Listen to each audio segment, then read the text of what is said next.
lounging, son. Welcome back to the Comic Lounge. My name is Ryan.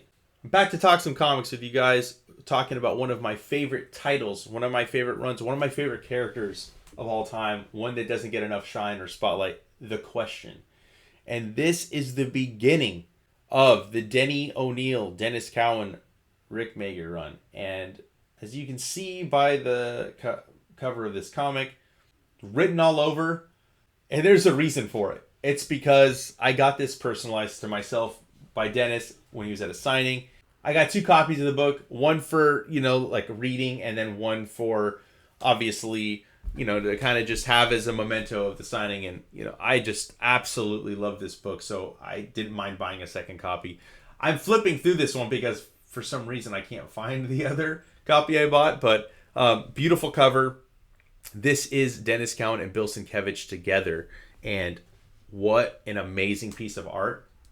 I don't know if they ever did prints of this. I wish that we could get prints of this now because it is just phenomenal. I know you're missing some of it because of all the writing on there, because he wrote me a little note.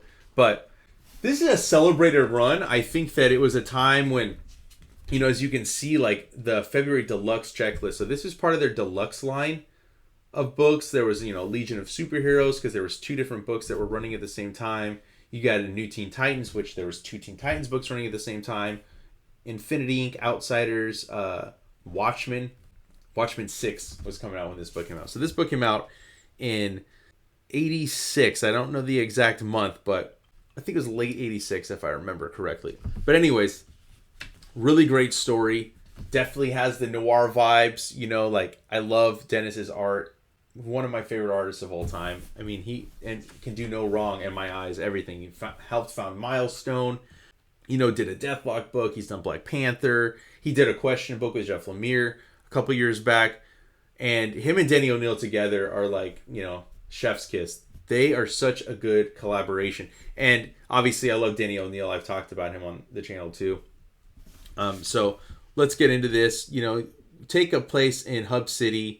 And Charles Victor's has exactly 25 hours and 15 minutes to live. That is none other than Vic Sage, aka The Question. So we have him breaking into somewhere. He wants this tape cassette, and you'll see why he wants it. It's got evidence of some sort. So he takes out the guys systematically. I love the fact that Dennis is really given the freedom to kind of pace this stuff out, and you can see that a lot. Because, as you'll see, it says script by Dennis O'Neil, which I find a little interesting. It doesn't say written. It says script. So I'm wondering if this was more of a Marvel-style method, and that's why it doesn't say written by. So definitely a true collaboration between these 2 creators. I love this. I mean, just the close-ups that he does. He has a very cinematic feel to his art. And, Question, gets knocked out, and they try to take off, they want to see, let's see who this is. But he doesn't look like he's wearing a mask, right? Until you see that he is wearing a mask, because that's the Question, right? He's just a faceless character, which is, in and of itself, such a simple design, but so striking. One of my favorite, just such, it's so simple, but again, so effective. It's just, he just looks like a badass, with his fedora on, his fucking suit, and no face, and we have them fighting. We have her, again, who you'll find out is Shiva, who's a mainstay in the DC universe. Very, very well-known character. She's gone against Batman. She's trained Batman. She's Cassandra Cain's mother, a.k.a., Batgirl. So he, he's like, give me the tape. And gets the tape. And he's like, it's going to get me her real bad. Who are you? And he hands in this card, and then, the effect of the question mark.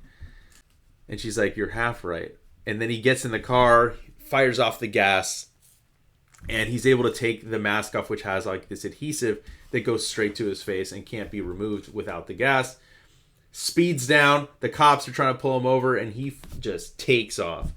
And then this is another interesting aspect of the character, is that he's a news reporter. So he has this segment on TV, and he comes in, he's got his tape that he wants to run. It's, last minute. So he's like, just run the tape during my spot. I'll cue you. And they trust him, right? And he's like, but your script. He's like, I'll ad lib. I'll be fine. She's like, your makeup. He's like, I'm beautiful just the way I am. And then we jump into Vic's segment, and he goes off the rails. He starts showing evidence of the commissioner of schools doing drugs, and he's got a prostitute with him, and like they're like, "Oh, dude, you got to kill the tape." But it's too late. It's live, so it's already been posted. Everybody can see it. Then we get back, and like he's like, "Oh, you got to turn this off, Mayor." Or this is where you see like Vic's like convictions and like what he's about, right? Like he says, like I said, it stinks. The decent people in this town are paying for services that don't exist, while the political slugs get fat. Why doesn't Mayor Wesley Furman do something about it? Is he lazy, stupid, or worse? And this is like really evident in Denny O'Neil's stuff. Very, I don't want to say politically charged, but he really does the ground level heroes so well. I think that's his bread and butter. Batman, Green Arrow, Daredevil, The Question.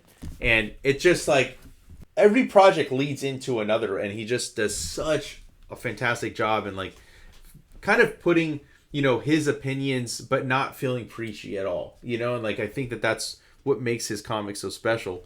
And you know, you see the mayor watching, and he's lined up with these crooks, right? And you see Shiva there, and this dude's like, you know, maybe Shiva should go teach him a lesson. She's like, I'll do whatever is requested of me. She's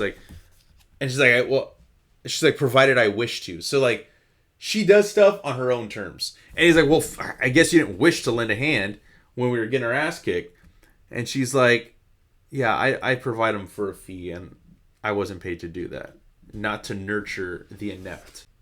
Get back into the streets. This is the dude that was a part of that crew that had the tape that Vic Sage procured.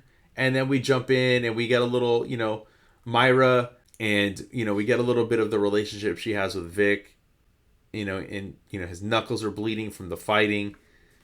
She seems like she kind of accepts it that he's the Question. It's also kind of like alluded to, like you don't really know for sure if she knows, and she's gonna, you know, she's like, well, let me get some iodine, let me bandage it up. He's like, no, I'm good. I gotta go. It's already scabbed over. And he goes out, but again, like it's not really evident whether or not she knows who he is at night when he's out there prowling. And then, you know, we're introduced to Tot, which is, I don't want to say his psychic, but kind of like his confidant, right? Like who he goes to for information and stuff like that. And he calls him Charlie, and he's like, no, I go by Victor, you know? So he goes by Vic Sage, even though his name is Charlie, and that's just his nom de plume. But this is where we get the kind of info on his mask. He's like, I think there may be a problem developing with the Question's mask. I can still see, breathe, and hear, but it slipped off. So it's like, so Tot's helping him with all this stuff, right? And like, it's interesting because like you get to see this, right? This transformation, like the color on his suit will change a little bit. His hair changes a little bit. So it affects everything. And he's like, well, your aftershave was affecting it. That's why it was coming loose, which like you wouldn't think that would do anything, but all this stuff is tied directly into his body chemistry, right? So it's special to him. Then we get a little bit more, you know, like some backstory between Tot and Vic Sage, and you can tell like this is not your normal like vigilante. Like there's no joy in this character. He's obviously if you watch the Justice League Unlimited cartoon, when you see Vic Sage, he's like all about conspiracy theories, and I think that comes a little bit later, but he's definitely he's not fighting like super villains. He's fighting injustice in his city and like low level crimes. Again, just love this. He goes up, I love this, he goes up to like this like homeless guy, and he's talking to him, and he's like, the homeless guy asks him for money, he gives him some, and the cop comes out, he's like, hey, didn't I tell you I don't want to see you? And he just has no problem to grab this cop and like throw him away. I found that interesting. Like the cop doesn't even come back after him. Then you see this mugger running down the street. Vic tackles him into the alley. Again, just like ruthless. That's another thing, is he goes hard on the violence. And then, you know, as we go forward, Shiva makes her stand again, and she's in the car with this fucking idiot from the beginning, and he's like, oh yeah, maybe we go someplace nice. She breaks his hand, like, don't ever touch me again. And I love that. She's like, I'll shatter 3 bones in your arm, the humerus, the radius, and the ulna. I'll shatter them in such a way that shards will protrude into the nerves, causing intense pain. I mean, like, she's one of the best fighters in DC Comics. So I love how she just basically tells him how she's going to take him out. And then, we got Vic going on his way. I love comics when you have that snow effect and he's on his way, he's jumping. I love these panels too, like the transformation, because Steve Ditko's the original creator of the Question, and these feel very Ditko-esque to me, the way the panels are drawn. He jumps over, and then we get this phenomenal fight scene. This is something that Denys Cowan is one of the best at.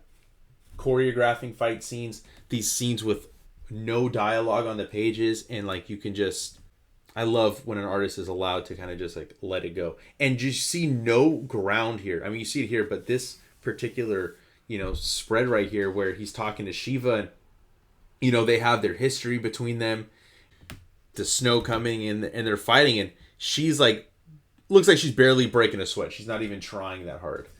You get the unexpected. Our hero is beaten down and thrown into the river. And that's where we end the issue, man. And I think it's such a crazy way to end it. It's what a great first issue. And you just see him in the water with his mask coming off, and the end. Not to be continued, nothing. Just such a great issue. I'm so glad that I finally decided to kind of show this on the channel, because it is a book that I've loved for a long time. One I've wanted to spotlight. Probably pick out some other issues from this run that I'd really love to talk about. There's a great crossover with Green Arrow. I know they released an omnibus not that long ago. I feel like, if I'm remembering correctly. So if you like what you saw, definitely go pick it up. If not, I'm sure you can find these online for a reasonable price. But go check it out. And also make sure you check out our social media. Our links are down below. Hit the subscribe button so you're notified every time a new vid goes up. And on that note, I'm out.